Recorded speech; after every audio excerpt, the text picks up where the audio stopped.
Please rise as we receive the Vice Chancellor's procession.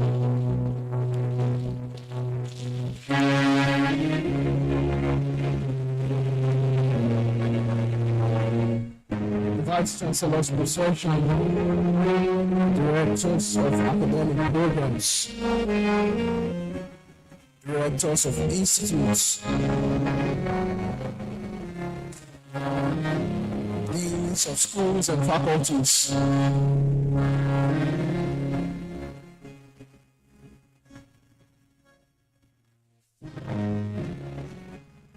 the dean of students,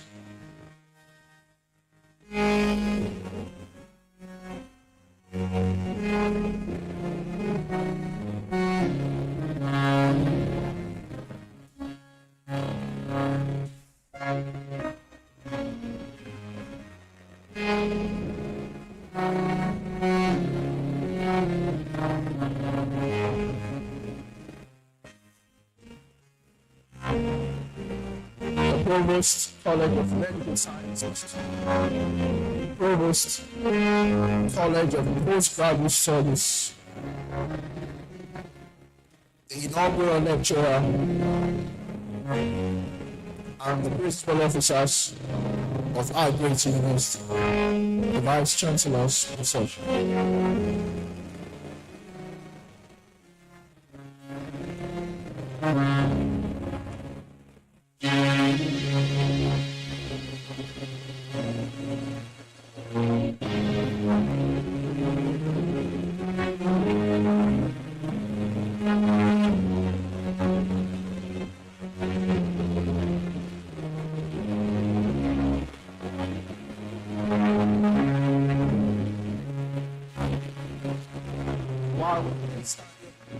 The first and second stanzas of the national anthem, and then the university anthem, the national anthem.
Greatest Uniband, please you may be seated.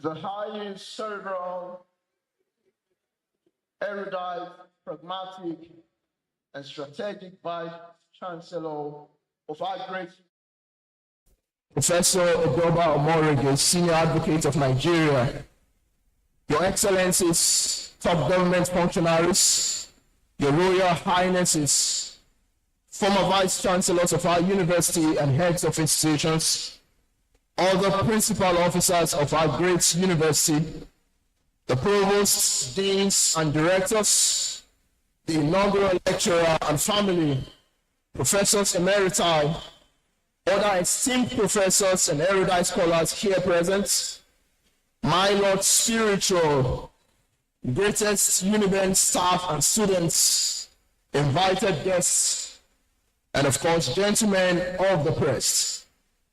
Distinguished ladies and gentlemen, we welcome you heartily to this 338th Inaugural Lecture Series of the University of Benin, to be delivered by none other than a distinguished scholar and professor of Parasitology, Professor Mrs. Agnes Ogheneruemu Awharitoma.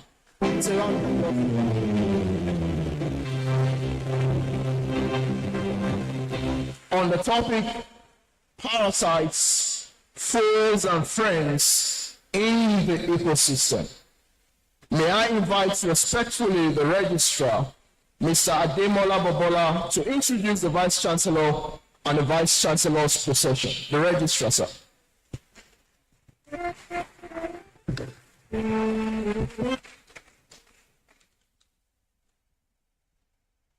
Mr. Vice Chancellor, I've carefully listened to the representative of the PRO, and he has duly established the protocol for this event. Kindly allow me to abide by that protocol and proceed to present to us today the principal officers led by your able self and deans and directors, as well as other very distinguished officers of the university. All courtesies duly extended. Today we have before us the leader of our academic community, a distinguished scholar, as you have heard, very dynamic, very cerebral, full of wisdom to handle the affairs of the university at this particular moment. It is therefore my singular honor and very privileged too to present to us the Vice Chancellor of this university, a very noble legal luminary who has traversed the academia and even the world beyond, that in the parliament of this nation. And he's a man close to tradition and is also an international man.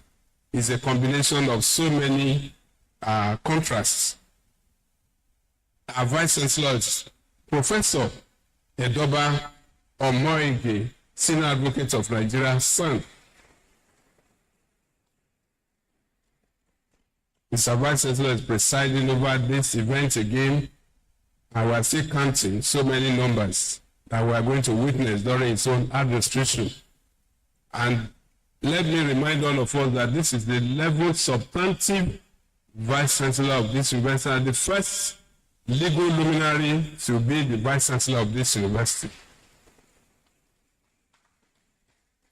So it's a time to put right whatever we might have been doing quote and unquote, illegally.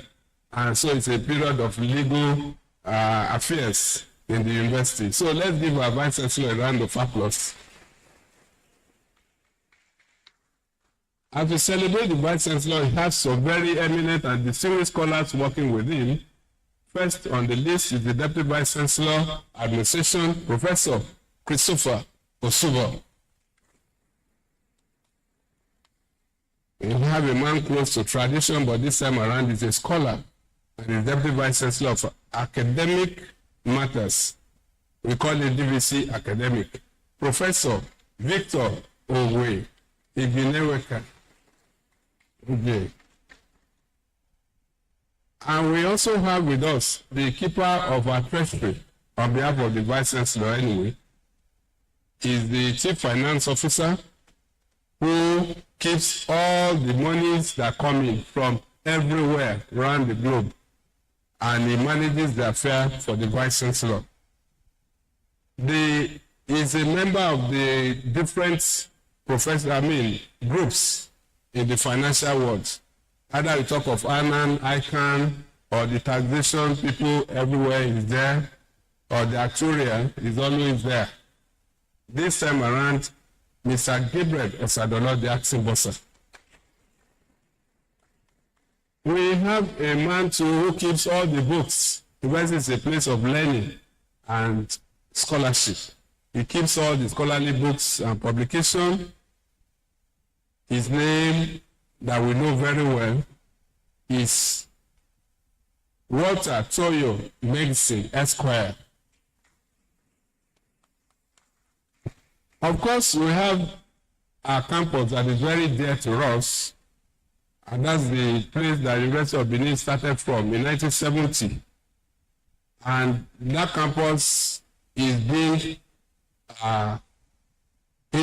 recognized not just within Nigeria but even outside. Most of the people who traverse the University of Benin in the early days will always talk of Ekewa campus. We have a full Deputy Vice Chancellor in charge of that campus. Please pardon me that I'm presenting him now.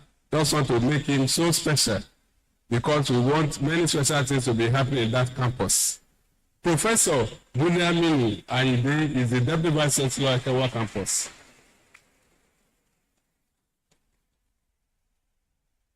We have two major colleges of this university, and they are headed by provosts. The first provost of the College of Postgraduate Studies is a very distinguished scholar too. He has served in different capacities. He's a man of this and that.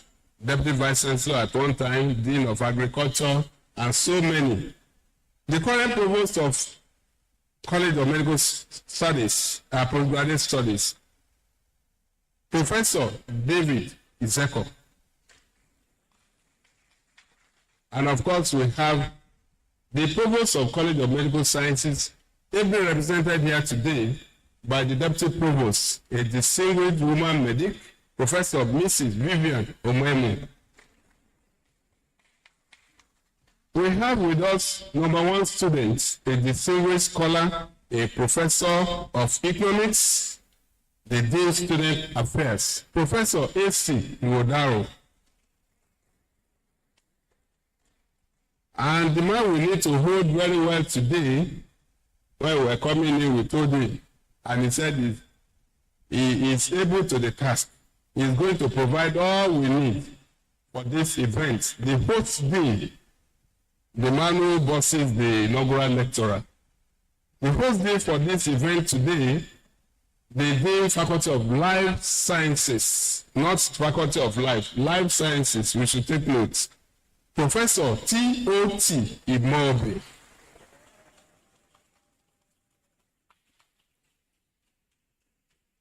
That's quite okay. At least we are sure that at the end of the event, things will work normally. The Dean Faculty of Agriculture, Professor C.O. Emokaro. The Dean Faculty of Arts, Professor Benson Osadolo. Professor School of Basic Clinical Sciences, Professor V.J. Ekanem. So that's the Dean of that Basic Clinical Sciences. We also have the School of Basic Medical Sciences, Professor H.B. Osadolo. The Dean School of Dentistry, Professor Mrs. I.N. Izeyamu. The Dean of Faculty of Engineering, I heard that it was called Dean of Electricity. He is the chairman of the University Electricity Task Force. Light must always be with us. So he has assured. Engineer Professor E.A. Ogujo. We have with us the Dean Faculty of Environmental Sciences, Professor Raphael Egato Irugwe. The Dean Faculty of Law is ably represented here today by Dr. Elizabeth Iyamu Ojo. And we have the Dean Faculty of Physical Sciences, who I always struggle to call his name, but I think I'm improving daily. Mr. Vice Chancellor, have improved. It used to be very bad. Professor E.O. Ayowu. And we have with us somebody appearing here for the first time as a, well, we have with us the Dean, Faculty of Social Sciences, already on his feet, Professor Sunday. But of course, we have with us today a woman professor who is also superintending over a faculty, this time around in acting capacity. The acting Dean, Faculty of Management Sciences, Professor Mrs. E.I. Awharitoma Osage. And the Dean School of Medicine, Professor N.O. Enaruna is also here. The Dean Faculty of Pharmacy is Professor Ighodaro Ibe. And we have also with us today the Dean, Faculty of Vocational and Technical Education, Professor E.E. Aviomo, Uko Aviomo. The Director, TEDFund NUC World Bank Center of Excellence, Professor E.S. Omoege. We have also the representative of the Director Center for Part-Time Programs, Dr. E.D. Maju Oyowikoe. She is there. Blessed are those who have not seen and yet believe. Please believe that she is there. Please, let's give her a round of applause. The Director Center for Distance Learning Program, Professor O. Aigogo. And then we have the Director Center for Educational Technology, Professor Hazan Oehene. The Director, TEDFund Center of Excellence in Aquaculture and Food Security, Professor Mrs. Isioma Obo. And we have the Director of Advanced Digital Engineering Center, ADEC, Engineer Professor Mrs. P.E. Orukwe. And we have with us the Director of Students Guidance and Counseling Center of this university. Of course, that center has also included career counseling along with its activities. The able director in that center, Professor Mrs. O.N. Ahie. And of course, we have the Director, Institute of Public Administration and Health Services Management, all the way from Ekewa Campus, Professor John Osagai. The Vice Chancellor Central today was ushered in by the Deputy Registrar in charge of Senate Matters, Mrs. C.I. Egato. Distinguished ladies and gentlemen, It is my singular honor to call on the Vice Chancellor to address this assembly. Mr. Vice Chancellor.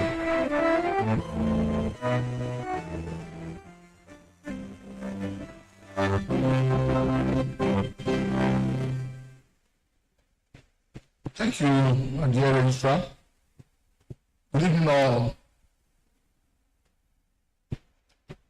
Principal officers of the University of Benin, Provost of the College of Postgraduate Studies,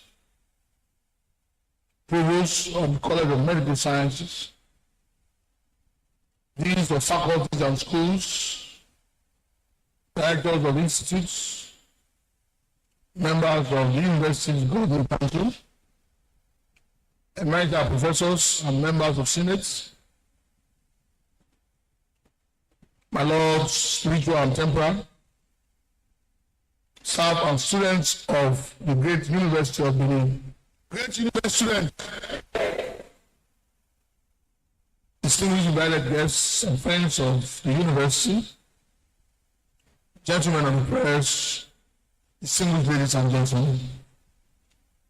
It's my pleasure to welcome you all to the 238th in the Inaugural Lecture Series of the University of Benin.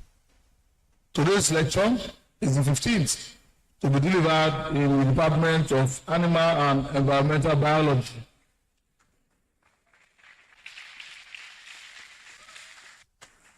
The 48th to be delivered in the Faculty of Life Sciences, and the 9th to be delivered by tenure as the Vice Chancellor of this great institute. Distinguished ladies and gentlemen, it is my delight to introduce our lecturer for today. She is Professor Mrs. Agnes Ogheneruemu Awharitoma.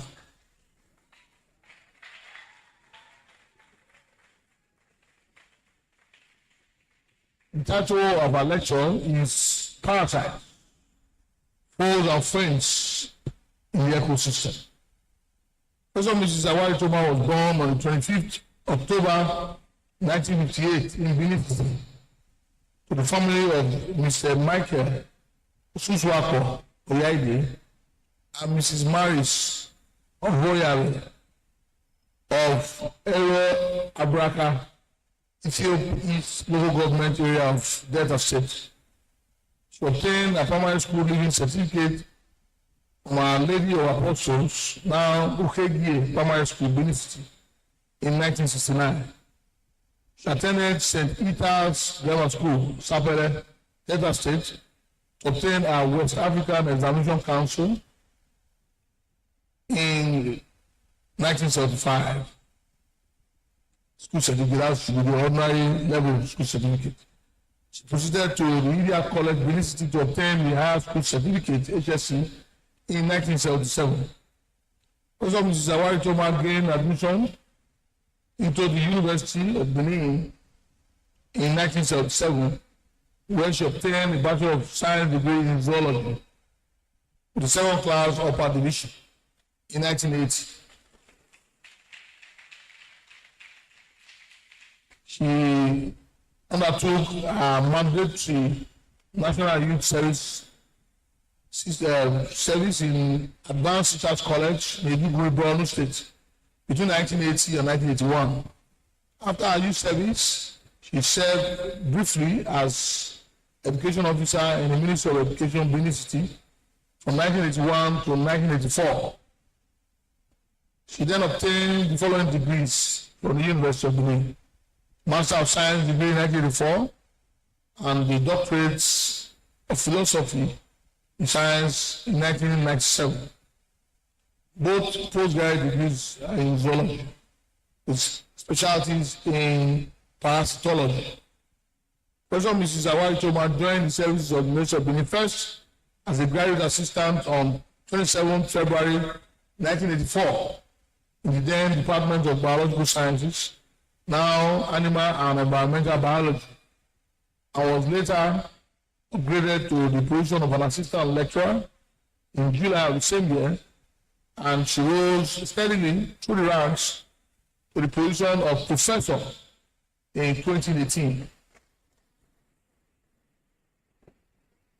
Professor Awharitoma has held several administrative positions, such as Faculty of Sciences representative in the Faculty of Agriculture Board of Studies from 1985 to 1988.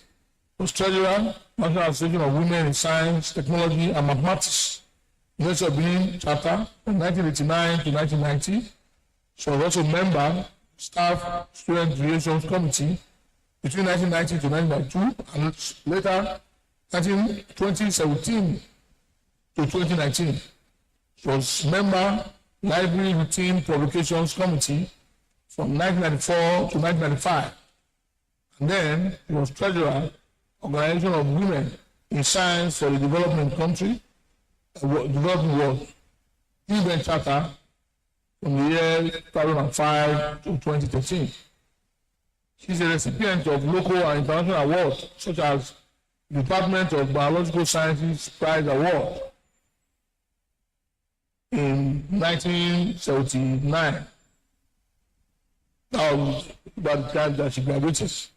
And then she was also a recipient of the award of the Twas Arts Visiting Scholar Fellowship Award in the year 2012.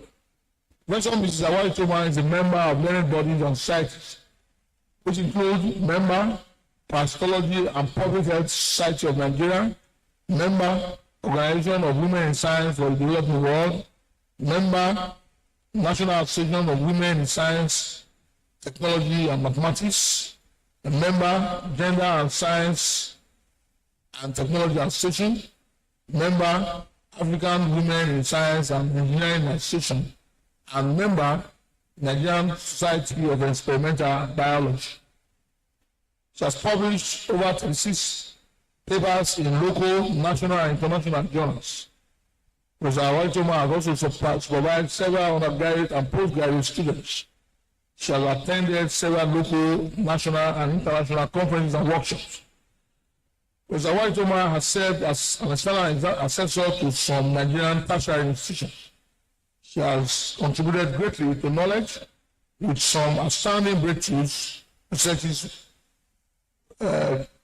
which include, among others, hermits, parasites common in economically important fishes in freshwater bodies in southern Nigeria, as well as the zoonotic and health implications of parasitic infections associated with terrestrial arthropods, rodents, and refuse dumps.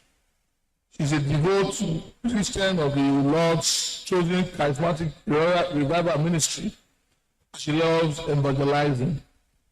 Professor Awharitoma is married to Mr. Isaac Nubi Awharitoma, and the union is blessed with 4 children.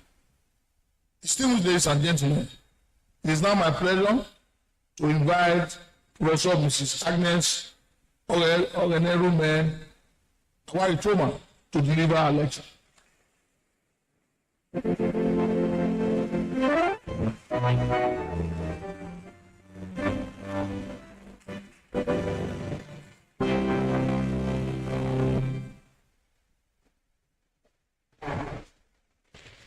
Vice Chancellor, sir, and my distinguished audience, permit me to stand on the existing protocol already established by the PRO of the university. I give thanks to Almighty God for granting me grace, peace, and strength, and making this very day a reality. It is with great joy I stand before this wonderful audience to give the 338 in the inaugural lecture series of the University of Benin, titled Parasites, Foes and Friends in the Ecosystem. Thank you, sir, for granting me the approval to do so. The very first inaugural lecture in this university was delivered by the late Professor J.C. Ene from the same department as myself. The second inaugural lecture in my department was that of Professor A.B.M. Egboge. That was in 1991, followed by that of Professor L.I.N. Ezemoye and Professor A.E. Ogbebu, both in 2013. My inaugural lecture is the 15th from my department and the 4th in the field of parasitology. After my first year in the undergraduate program in the Department of Zoology, I desperately wanted to change my course to microbiology. But Professor J.C. Ene of blessed memory insisted that I remain in zoology. Well, I heeded his advice, and today I'm very happy as a parasitologist.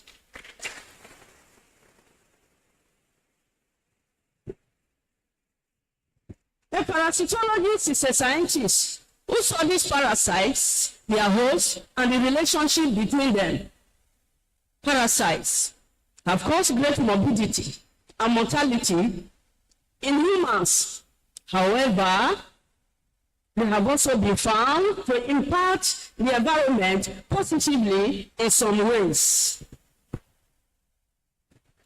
Parasitism is the association of two organisms of different kinds, whereby only one member, the parasite, exploits and obtains its food from the other member, the host, which benefits nothing from the parasite.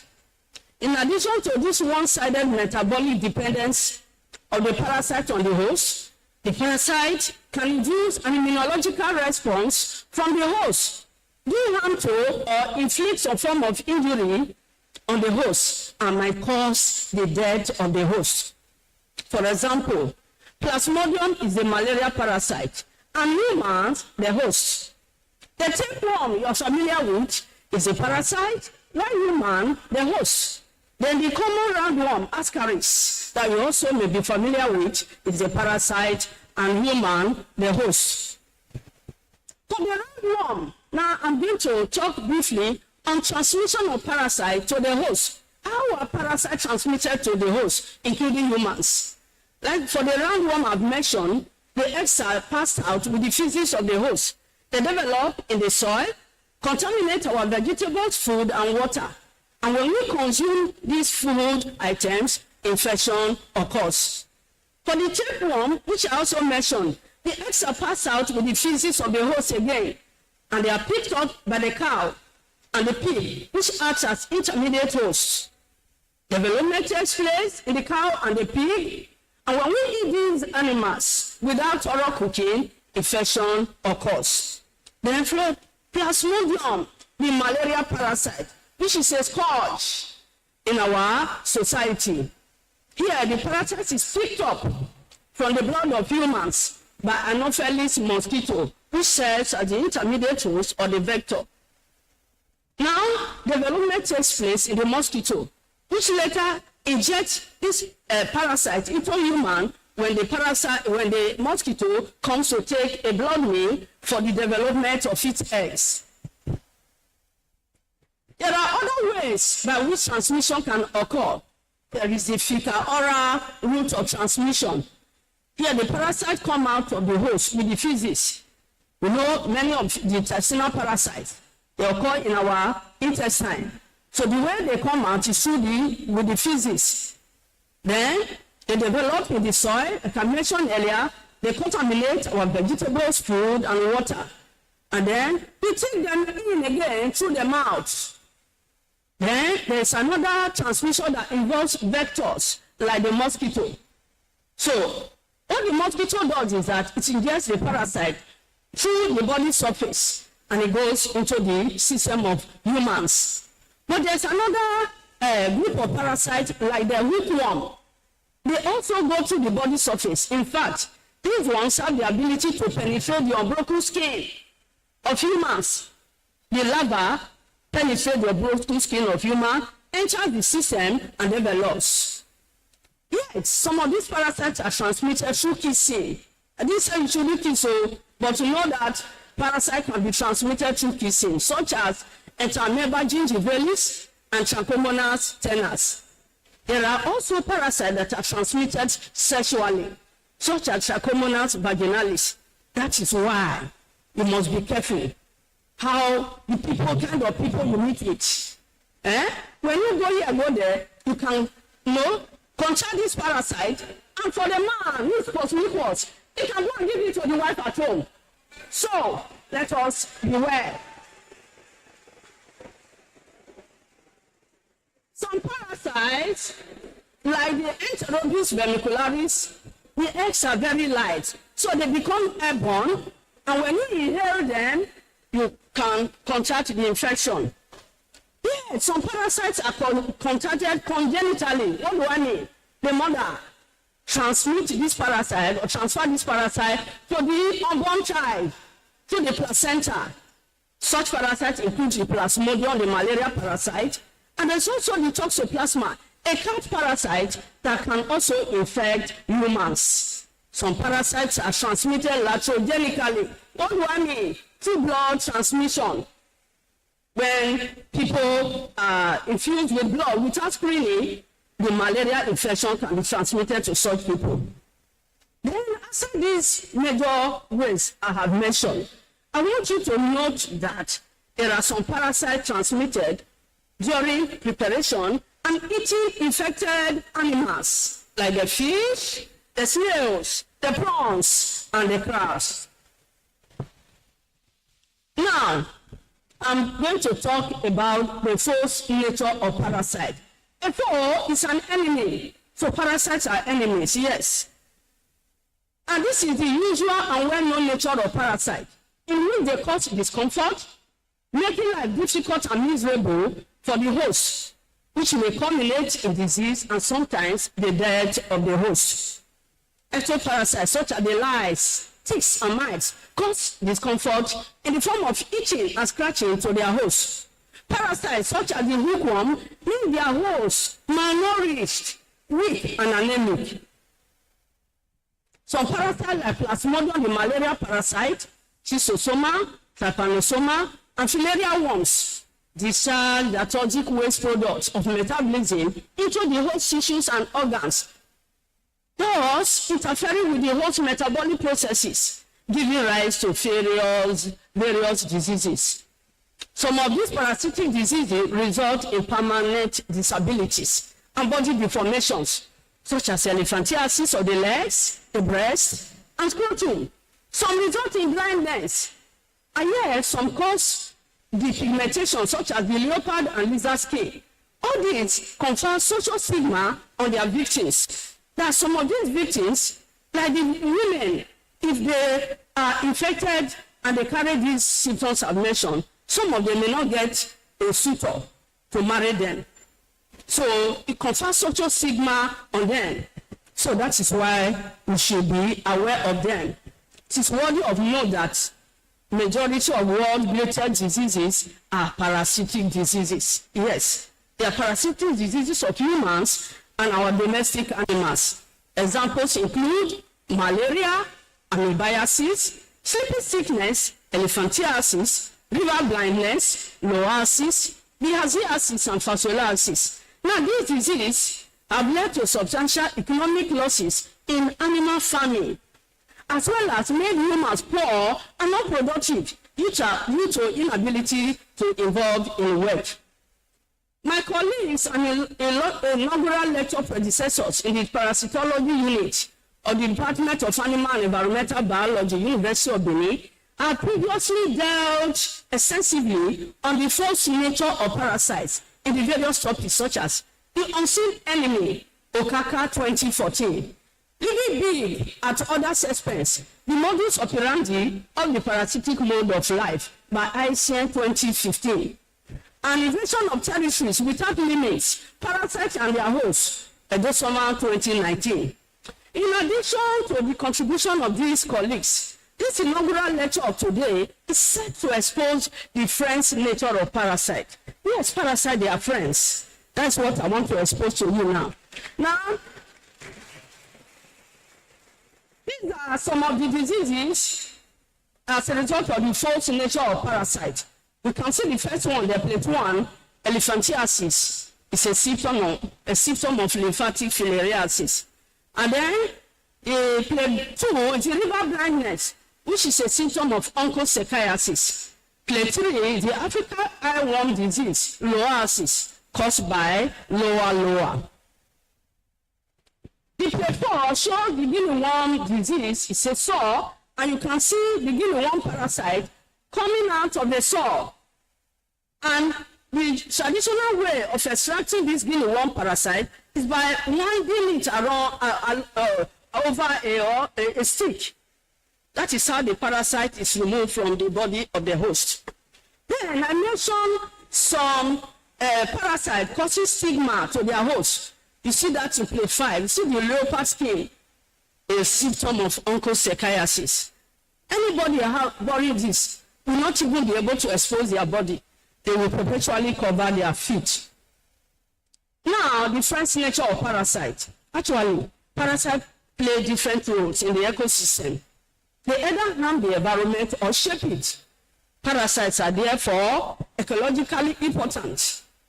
They can shape community structure through their effect on the trophic interactions, food webs, competition, and biodiversity. Thus, I hereby challenge the stereotypes of parasitism as an unambiguously negative interaction and assert that parasites will show significant impact on the biosynthesis and the ecosystem.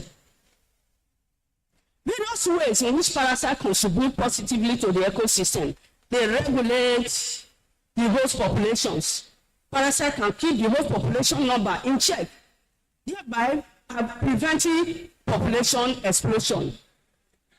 Yes.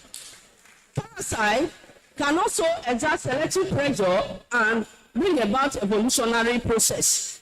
They exert selective pressure on their hosts. They lead to evolutionary adaptations, which can enhance the host resilience and bring about genetic diversity.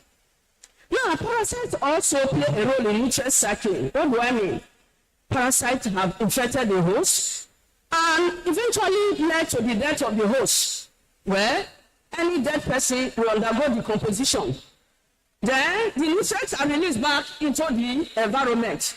Have they not contributed to nutrient cycling? Yes, that's what I mean. Parasites are also bioindicators, telling us the polluted nature of our environment. There's a particular parasite, the intestinal acanthocephalans. They are a group of parasites that occur in fishes. They have been found to accumulate heavy metals in concentrations of magnitude much higher than those in the host tissues or in the environment. So, if you're going to measure pollution status in the environment, that parasite is a better indicator. So you see that parasites, they are friends. They are friends in the ecosystem. Then also, parasites act as biocontrol agents.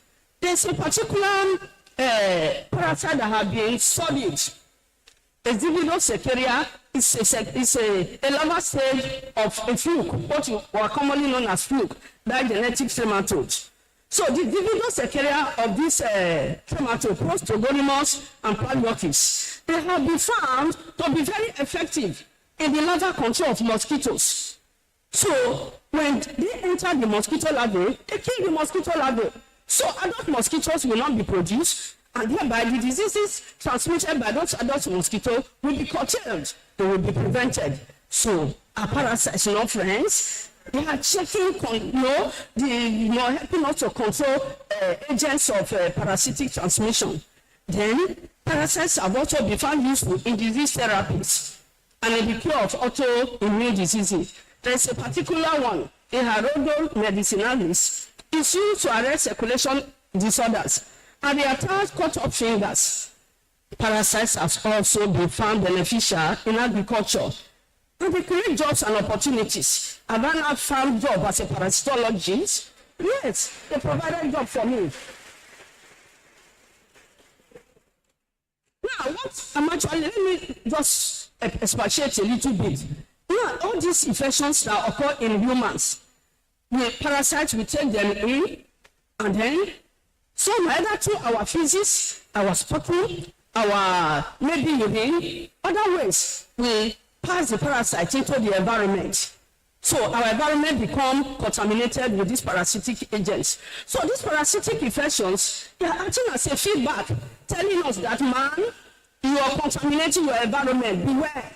It's a friend who will tell you of an impending danger. So parasites are friends. That's what I mean.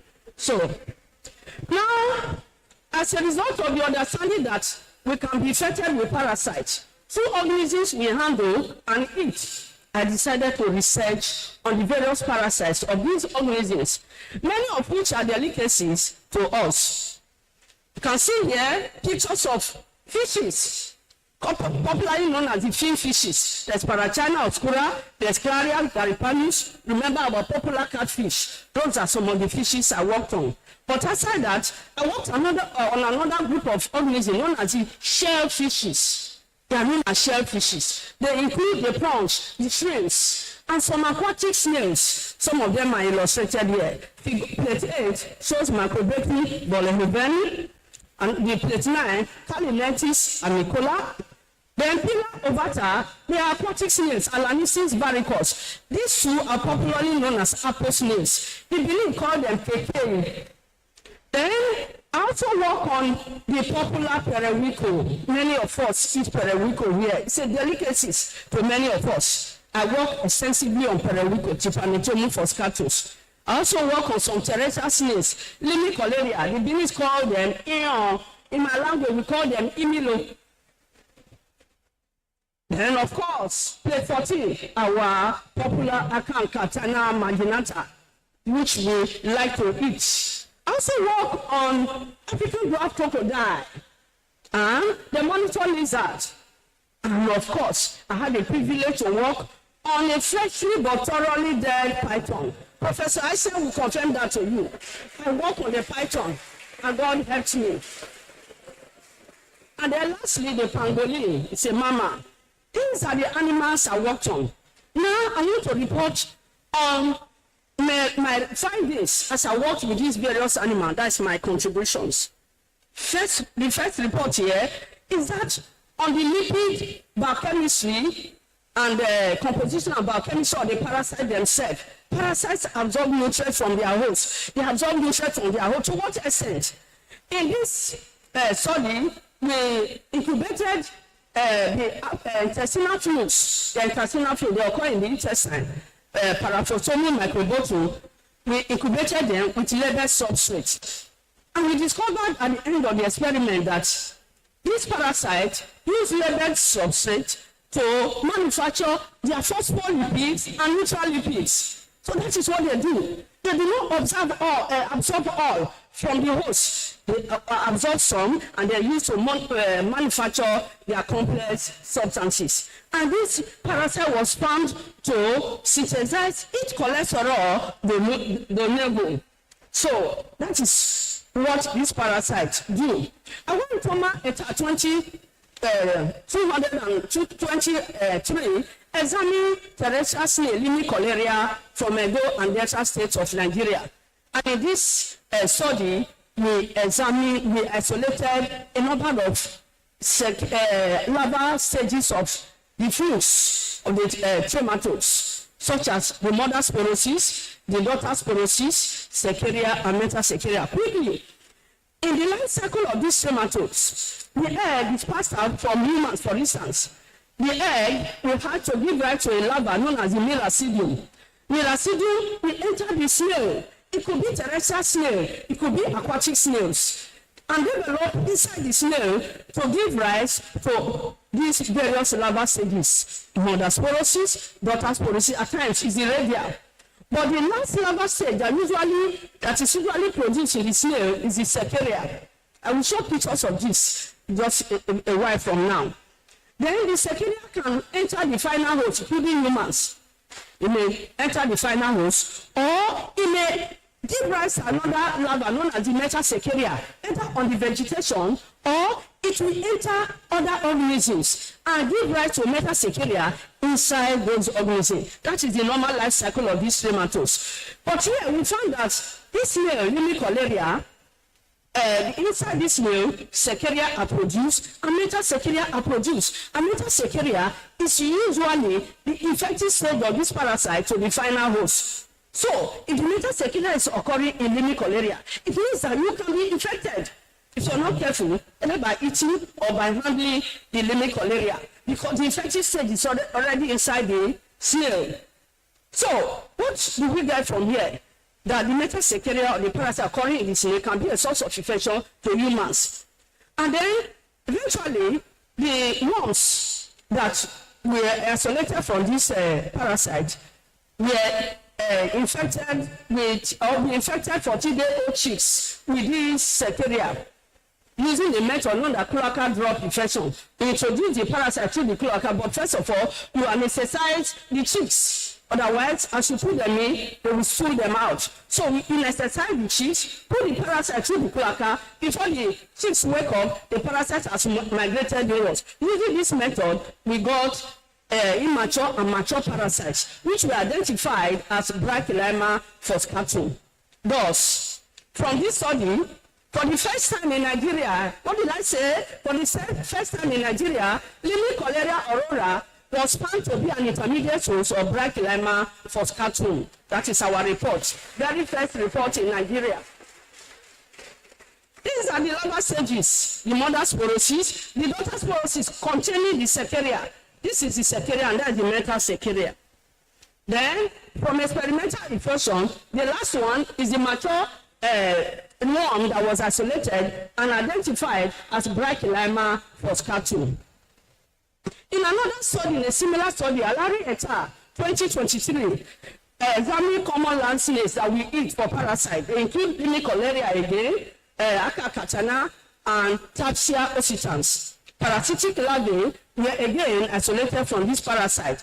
Especially sporosis containing secaria were isolated, but also metasecaria were also isolated from the snails, meaning that these snails again can serve as second intermediate source to this parasite, hence can be a source of infection to humans. Usually, the snails act as first intermediate source. Then, another organism, as you come to discover later, may act as second intermediate source. But here, the snails are acting as first and second intermediate source to these parasites.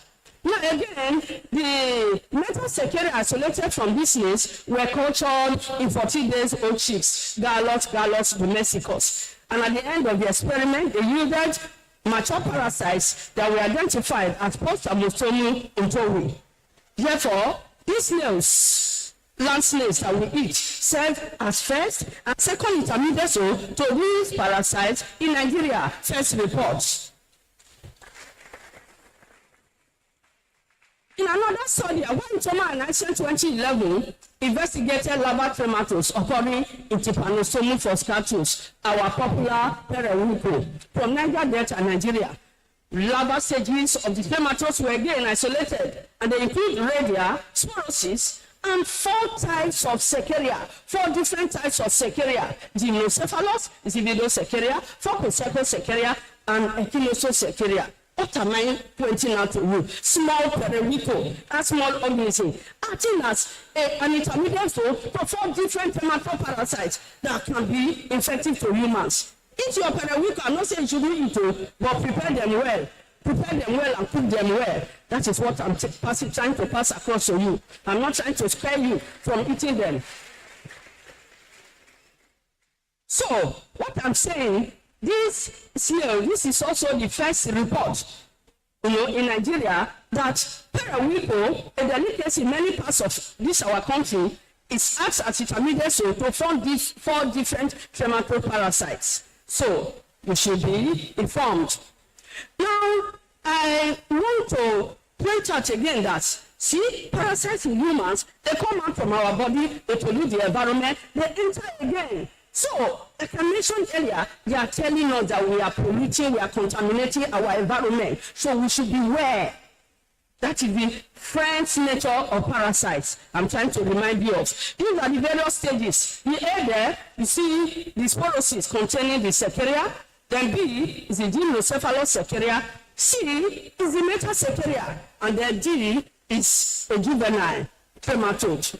Then this is the Zividosecaria in E. F is the Focosecosecaria. I'll come to that later. Then you have the other secaria there. And then you have this, this is the Echinosom secaria in H. And that is the Echinosom juvenile produced after the. So I want to elaborate on this for Coseco-Sequeria. For Coseco-Sequeria, they have the ability to puncture your unbroken skin. That is how they infect their host. This Sequeria that has the forked tail, that is how they infect the host. Now, you can see that this Sequeria was isolated from 4 different locations during our study. So, which means that this periwinkle, if it's containing this for Coseco-Sequeria, even at the point you're preparing periwinkle, infection can occur. So just be wise and prepare them very well. Be cautious. Awharitoma and Awharitoma 2012 carried out a study on parasitic infections on freshwater snails, Pila ovata alanisis varicose, KK in Benin language, are commonly known as apple snails. These were collected from Bayelsa, Edo, and Delta State. The parasites isolated included nematode larvae, sporosis, radiae, Sequeria. And 2 types of Sequeria were encountered, Zivido-Sequeria and Aphistome-Sequeria. The presence of these parasites in the snail indicates that, first of all, that these snails I've mentioned, they act as intermediate source to this parasite. That is first thing I want to point out to you. They act as first intermediate source to this parasite. And that eating improperly cooked snails can lead to human infections. This is also the very first report of Pila ovata alanisis varicose as intermediate source of these parasites in Nigeria. Now, in a follow-up study to that one I've just reported, using molecular techniques, Awharitoma and Inaugural 2018 characterized the sporosis and Zivido-Sequeria collected from Pila ovata using partial large subunit of ribosoma DNA. Based on the sequence data, phylogenetic construction indicated that the parasite under investigation belonged to the an undescribed genus and family in the superfamily Macrophallaria of Digenantrematode. It means that this Zivido-Sequeria we're talking about is actually a Zivido-Sequeria of members of this family Macrophallaria, or they belong to the parasite known as Macrophallus. This means that the Zivido-Sequeria isolated from Pila ovata are larval stages of a trematode belonging to the Macrophallus group. That's what I want to point out to you. But please follow me in the next report. Awharitoma et al. 2010, Awharitoma and ICE 2010 and 2025 have been investigating larval and juvenile trematode infections in the crab Calinensis amicola, Calinensis marginata, and the prawn Macrobacterium veloveni. These studies revealed the presence of meta-Sequeria and juvenile trematodes in these crustaceans, indicating that these crustaceans serve as second intermediate source to these isolated trematodes. And told you that snails usually act as first intermediate source. Then the Sequeria can then enter other organisms which act as second intermediate source, producing the meta-Sequeria, which is actually the infective stage. That is what is playing out here now. Here, the Sequeria have been produced in the Pila ovata.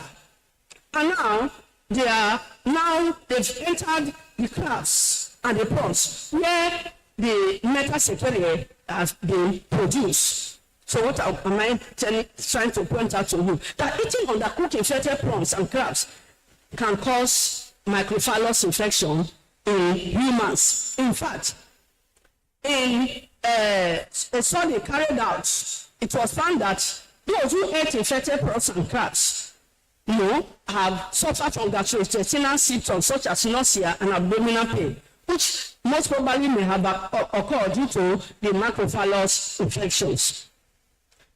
Now, what I want to I point out to the Vice Chancellor, sir, and my esteemed audience is that the life cycle of the trematode parasite under investigation is obviously confirmed. What do I mean? Zivido-Sequeria were isolated from Pila ovata alanisis varicose, Awharitoma and Awharitoma 2012. They were subjected to molecular studies by Awharitoma and Awharitoma 2018 and revealed that the parasite belonged to the superfamily Macrophallaria, meaning they are Macrophallus species. Now, Awharitoma and ICE 2025 confirmed the presence of the parasite Macrophallus in prawns and crabs. Therefore, Macrophallus in Nigeria uses Pila alanisis as first intermediate source, and the prawn and crab as second intermediate source. And human infections occur when we feed on improperly cooked infected prawns and crabs. So that is the life cycle of that parasite established in Nigeria. I hope you understand. I want you to applaud me. It's a great work. It's a very great work. That we have been able to establish the life cycle of the parasite in Nigeria. It's a great finding. Maybe you are not following me. Try to follow.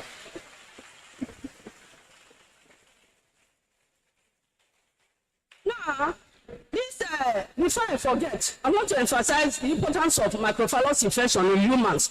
A study was carried out in the Philippines by Africa et al. 1940, and they discovered that a species of Microphallus brevisiaca, was isolated from birds, and they were also found in 12 human autopsies. Now, the eggs of this parasite were found to cause acute cardiac dilatation and egg granuloma in the heart, brain, and spinal cord of humans. That is why microphallus infection in humans is of serious consequences. So let us be wise. This is the beautiful microphallus species we have found infected from Microbacterium volovenii in Nigeria. This beautiful illustration, can agree with me that this illustration is beautiful. Because see, I want to thank Professor MSO is my research associates. We are working together, and this is his product. I want to quickly point out something too, that this microphallus species from Nigeria is very, very much different from those described from other countries. So, this microphallus species you're looking at here is likely a new species, and I indulge you to watch out for the new name in the near future.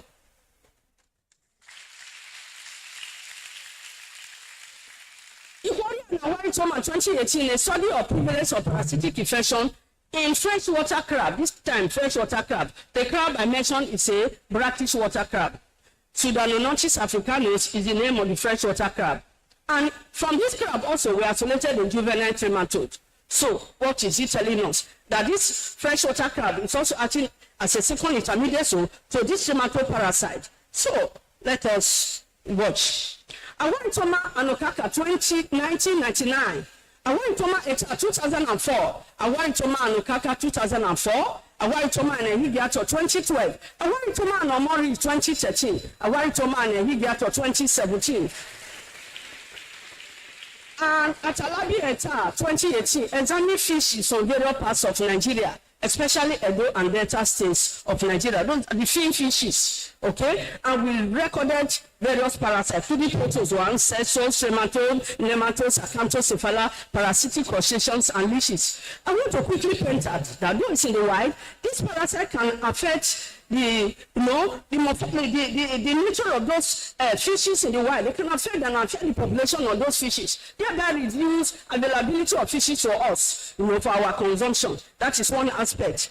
But another thing I want to mention is that two parasites were isolated from these fishes.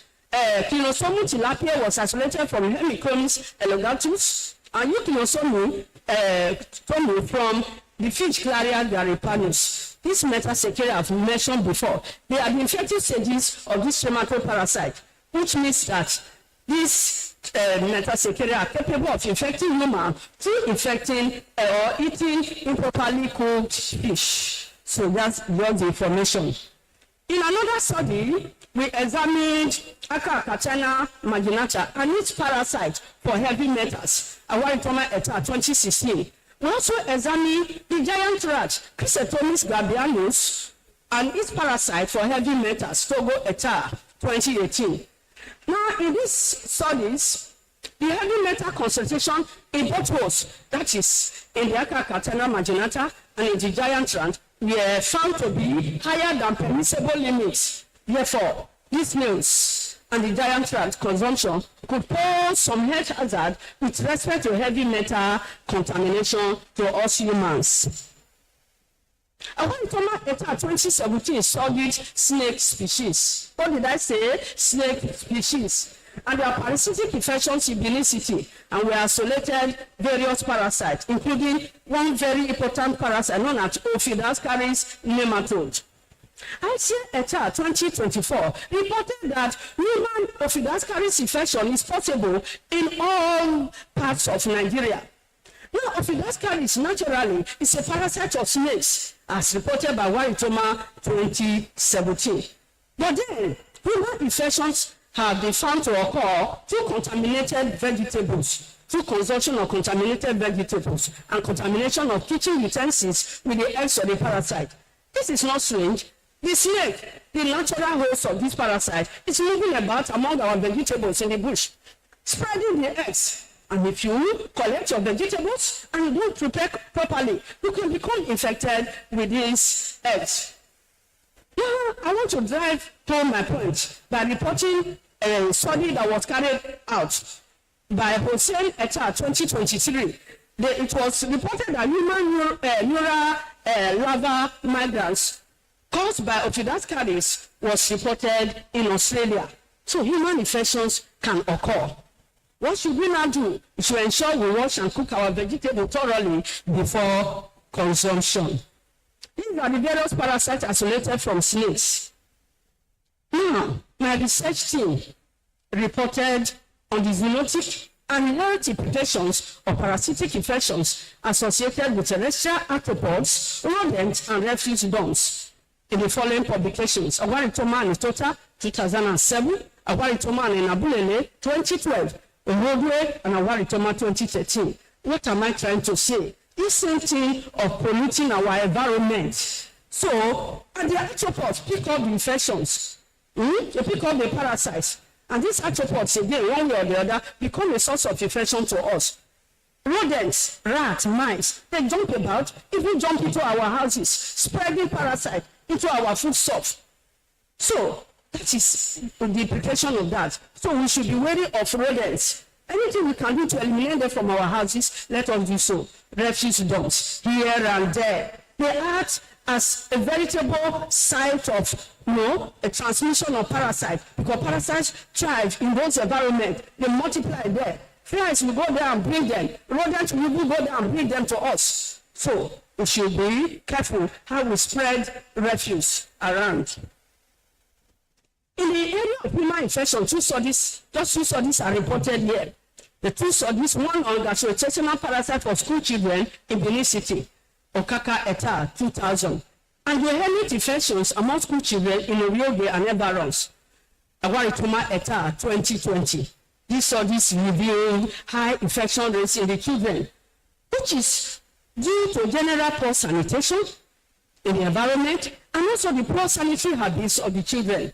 So we see environment contaminated, poor sanitary habits. Maybe we not wash our hands properly, before eating.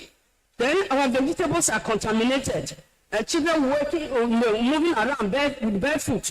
All of these bring about infection in these children.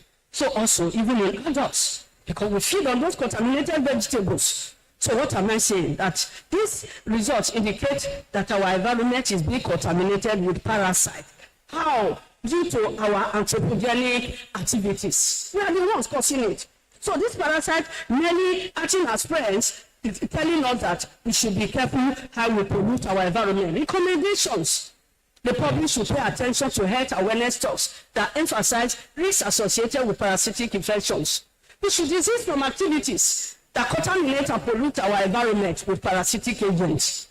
We should maintain a healthy personal status and environmental sanitation to avoid parasitic infections. We should try to drink safe water and eat thoroughly cooked food. Then we should ensure and maintain a very high immune system that will resist infections. Conclusion. This lecture has highlighted the fact that these parasites we encountered in these studies and others over the years, while infecting these hosts and probably causing harm to these hosts, showed the false nature of parasites. Yes, parasites are enemies. It is true. However, these parasitic infections are indications of the perturbed and polluted nature of our environment due to anthropogenic activities. As a result, they highlight the friends nature of parasites and parasitism. That's why I say parasites are friends. Take it. In other words, while parasites are commonly perceived as enemies, it's evident that they play crucial roles in the ecosystem as they serve as biocontrol agents for eliminating disease-causing organisms. They act as bioindicators, monitoring our environment for environmental contamination and pollution, and they contribute to nutrient cycling. Finally, parasitic infection can be prevented by adopting positive behavioral attitude, maintaining proper personal hygiene, ensuring environmental sanitation, drinking safe water, and consuming hygienically prepared and thoroughly cooked food.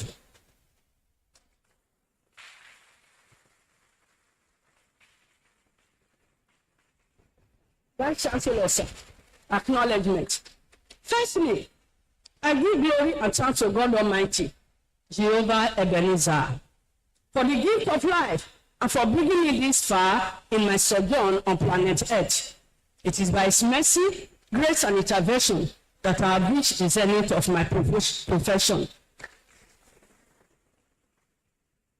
And have, in a way, fulfilled on this segment on this side of eternity. So I thank God Almighty. I thank the Vice Chancellor, Professor E.B. Omorege-san, for this opportunity and privilege he has given to me to deliver my inaugural lecture today, the 3rd of April 2025. I also extend my appreciation to other principal officers, Professor C.C. Osubo, DVC Administration, Professor V. Igbeneweka, DVC Academy, Professor B. Ayinde, DVC Ekewa, Mr. A.A. Bobola, our able registrar, Mr. G.O. Osadolo, acting bossa, and Barrister T. J.T. Medicine, our acting librarian. I'm especially grateful to all former vice chancellors who have contributed in various ways to my successful career at the University of Benin. Special thanks to Professor Grace Alele Williams, Andrew Onokorolaye, ESC Wanze, G.O. Oshodi, FFO Rumese, and L.I. Salami, as well as our former registrar, Mrs. O.A. Oshodi. Thank you all for the various roles you have played. I sincerely appreciate all members of the Faculty of Life Sciences, beginning with the current dean, Professor T.O.T. Mube, and former dean, Professor N. Irafona, Professor Ikenebome, Professor Subo, Professor Hoya, Professor J. Onwe, Professor C. Okaka. Thank you so much, sir. My PhD supervisor, and also you facilitated my prompt promotion to professorship. And I want to say a big thank you to our life science mama, great mommy indeed, Mrs. O. Enabulele. God bless you, ma. God will bless you and your posterity. For ensuring my promotion to associate professor was announced, it was a tug of war, as if it would never happen. But this mama put down her feet and ensured that that promotion was announced. God bless you, ma. All my colleagues in life sciences, your names are here, but if your name is not here, don't be offended because of lack of space. I love you all. And also, my colleagues in the physical sciences, I love you all. God will bless all of you. My special thanks goes to my AEB family and colleagues, including Professor MSO Aisien. Professor Aisien, you have been a mentor and a great research associate. God will bless you mightily in Jesus' name. Professor Agnes Ogheneruemu, yes, I don't know whether he's here today, but if she's not here, please carry the greetings to him. I greet him especially because it was himself who personally announced my promotion to associate professor. My promotion was announced in an abnormal way, but it doesn't matter. All I know is that it was announced, and he personally announced it. So I thank him. God will bless all of you in Jesus' name.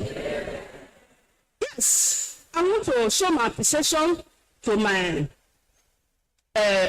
gratitude goes to my in-laws, Awharitoma Agbomedaru family, the Jegede families, and all of them. And I must say thank you to my parents, they are late, Mr. and Mrs. M. Oya, they go to blessed memory, who ensured actualized my educational and academic pursuits like my brothers. I also appreciate my late brothers and sisters for their assistance during my early years in life, as well as in my academic pursuit. My one and only brother, you see, I came all the way from Lagos for my inaugural lecture. That is him there, came with the wife. God will bless you. Come all the way from Lagos. I pray that God will continue to bless you for all your support in Jesus' name. A special thanks to my husband and my nucleus family. My children are here, Eduvier, Engineer Eduvier, Evangelist Sobore, Mitare, Chukwujeku, and Ogheneruemu, both of them are bankers. And I must say thank you to my husband. If he didn't allow me, I wouldn't have made it. He's not here, he's unavoidably absent. But they will carry the greetings to him. I thank him. How, through endurance, he supported me in this journey that has led to this lecture today. I pray that God Almighty will continue to strengthen him in good health and enable him to enjoy the fruit of his labor in Jesus' name. Vice Chancellor, sir, where's this evening? Yes, ladies and gentlemen, I thank you all for your attention. God, in Jesus' name. A standing ovation for our inaugural lecturer. I don't want you to carry your applause home, so please give it to her now.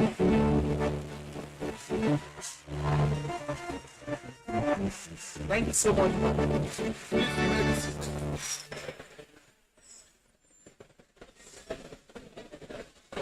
May I respectfully invite the Vice Chancellor to give a recap of this evening's lecture. The Vice Chancellor.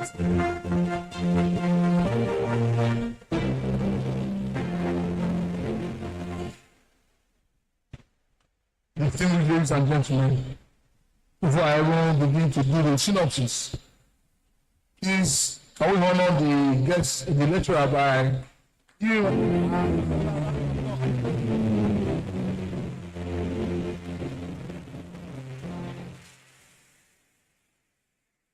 So, Awharitoma, she was born in Benin, so Benin is obviously very fluent and very strong. I noticed that when she pronounced so it's very clear. Distinguished ladies and gentlemen, this 338th inaugural lecture, this great University of Benin presents the work of Professor Mrs. Agnes Ogheneruemu over the course of the past 40 years in the University of Benin.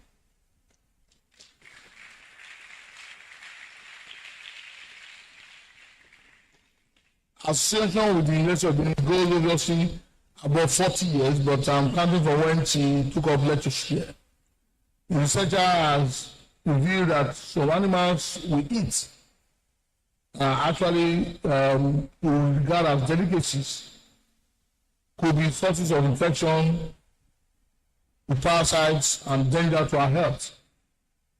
The snails, I love to eat the snails, such as the periwinkle or the eon, as you pronounce it, which we eat, can become seriously dangerous to us if not well prepared. Fishes, shrimps, crayfish, prawns, crabs eaten improperly cooked will lead to infection, according to Professor Ms. Awharitoma. The common land snail and giant rat or rabbit, due to their contaminated environment which we eat, can also become a very major source of infection because of the heavy mental contamination which affects them. Poor personal hygiene and unsanitary environment littered with refuse provide unsuitable conditions for breeding of parasites and their vectors, thereby aggravating the false nature of parasite around us. These parasites, despite the problem they constitute, are also friendly because they are important as bioindicators of environmental pollution, biocontrol agents for other disease-causing agents, and for nutrient recycling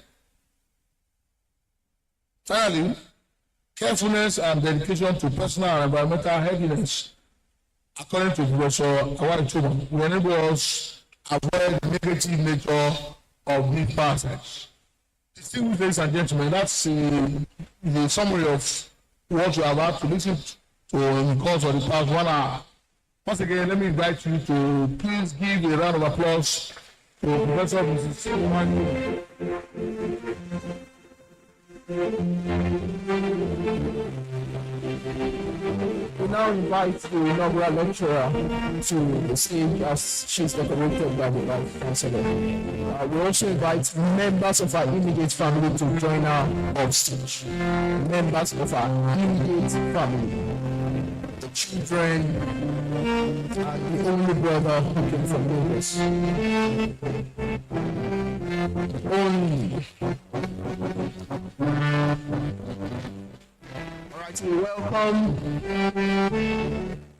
the immediate family members of the inaugural lecturer this evening, Agnes Awharitoma, today Awharitoma, Mrs. Mite Chukwujeku, and Fejiro Awharitoma. We also welcome Pastor Silva Oyaide. We also welcome Mrs. Carol Silva Oyaide. We welcome very distinguished personalities this evening. In no particular order, we welcome the State Coordinator, Parasitology and Public Health Society of Nigeria, Mr. Musa Ogogodo. We welcome Professor Emeritus Musa Egafuna. We welcome Professor Emeritus Raymond and Mrs. Elaho. We welcome the former Deputy Vice Chancellor of Empower Campus, the University of Benin, Professor George Erieremo. We welcome the former Dean, the Faculty of Life Sciences, Professor C.E. Okaka. We welcome the University Orator, Professor Mike Omoigerali. We also welcome, please a round of applause for these distinguished personalities. We also welcome this evening Professor Manasseh and Professor Mrs. Teresa Imoni Kebe. We welcome Professor Clarkson Edema, Professor Akupuma, you're welcome. Professor Aloha, you're welcome. Professor Mrs. Azuka Alutu, you are welcome. Professor Uwa Edosawa, you are also welcome, ma. Professor Martina Adaiko, you are welcome. A very warm welcome to Professor Francisca Okunboa, Professor John Olomokoro, you are welcome. Professor A.A. Imaswe, you're welcome. Professor Joseph Bamidele, you're welcome. Professor Cyprian Oshoma, you are welcome. Professor Felix Aibedion, you're welcome. Professor O.I. Inabulele, you are welcome. Professor Mrs. Silva Ogwana, you are welcome. Professor Johnny Rotimi, you are welcome. Professor Barry Omobai, you are welcome. And all members of the Parasitology and Public Health Society of Nigeria, we say welcome to every one of you. As we draw the curtains on this evening's inaugural lecture, I'd like to pray the indulgence that we rise as we take the first stanza of the national anthem and the first stanza of the Uniband anthem. In this order, the Uniband anthem comes first, and then the first stanza of the national anthem.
while we appreciate every one of you for being present in this evening's inaugural lecture, we ask that you remain standing while the Vice Chancellor procession gives their